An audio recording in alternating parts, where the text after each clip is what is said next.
bagaimana kita menghitung cash flow. Ya, konsep cash flow menurut proyek ini agak berbeda dengan konsep cash flow dalam akuntansi. Konsep cash flow dalam akuntansi biasanya arus kas masuk penerimaan dari penjualan perusahaan. Tetapi dalam proyek ini agak berbeda. Komponen dari cash flow ada 3, itu pada awal pendirian perusahaan atau bisnis, ini sering disebut dengan initial cash flow. Ini bisa mendirikan awal perusahaan atau mengganti mesin, bangunan, tanah, dan lain sebagainya. Biasanya dalam jumlah yang besar. Yang kedua adalah operasional cash flow atau operating cash. Ya, ada 2 macam. Ini adalah cash inflow komponennya. Cash inflow ini merupakan revenue, penerimaan dari penjualan, ya, baik secara cash maupun secara kredit.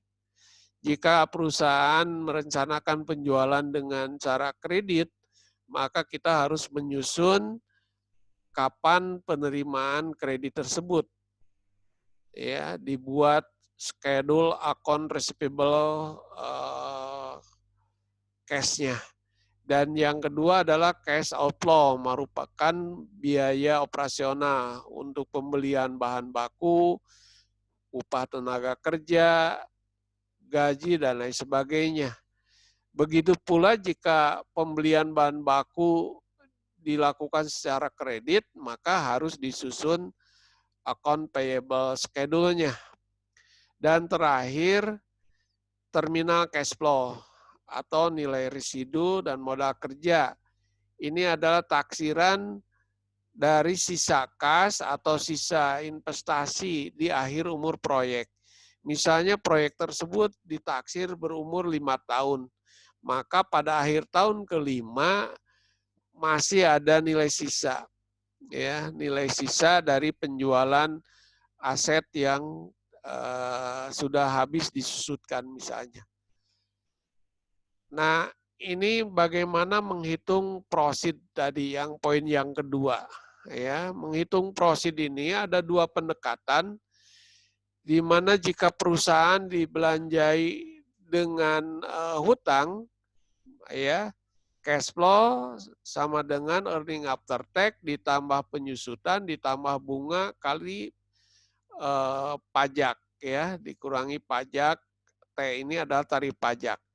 Dan pendekatan yang kedua, jika perusahaan menggunakan hanya modal sendiri saja, maka cash flow-nya adalah earning after tax ditambah penyusutan, ya, laba setelah pajak ditambah penyusutan.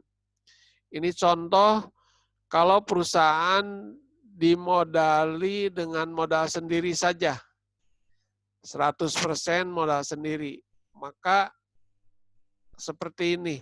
Ya, laba setelah pajak diperoleh 15.000, maka cash flow-nya adalah 15.000 ditambah 50.000.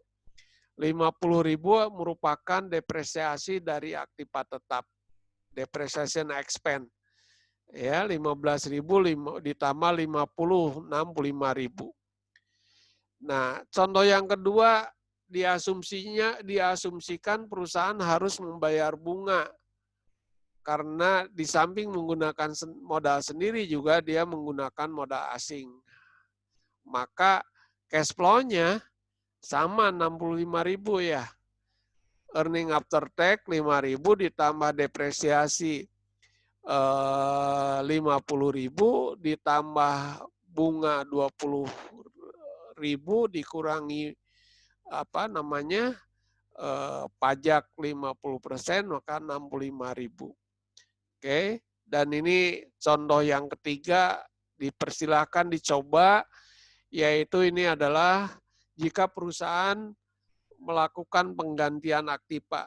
Penggantian aktiva yang sudah lama mungkin diganti dengan aktiva yang baru karena meningkatkan kapasitas, atau bisa juga karena mesin yang lama sudah terlalu boros. Ya, untuk penggantian aktiva ini ada satu contoh bagaimana menghitung aktiva tetap yang kita jual. Ini harga aktiva tetap barunya berapa, dikurangi harga jual aktiva tetap lama, ya, dikurangi atau ditambah penjualan aktiva tetap lama. Pajaknya ini bisa nambah atau berkurang. Kapan pajak itu nambah? Jika harga jual aktiva tetap tersebut di atas nilai buku, ya.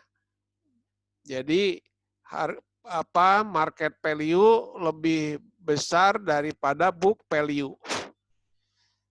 Kapan pajak itu negatif atau berkurang? Jika sebaliknya harga jual aktiva tetap lebih kecil dari nilai buku. Ini rumus untuk menghitung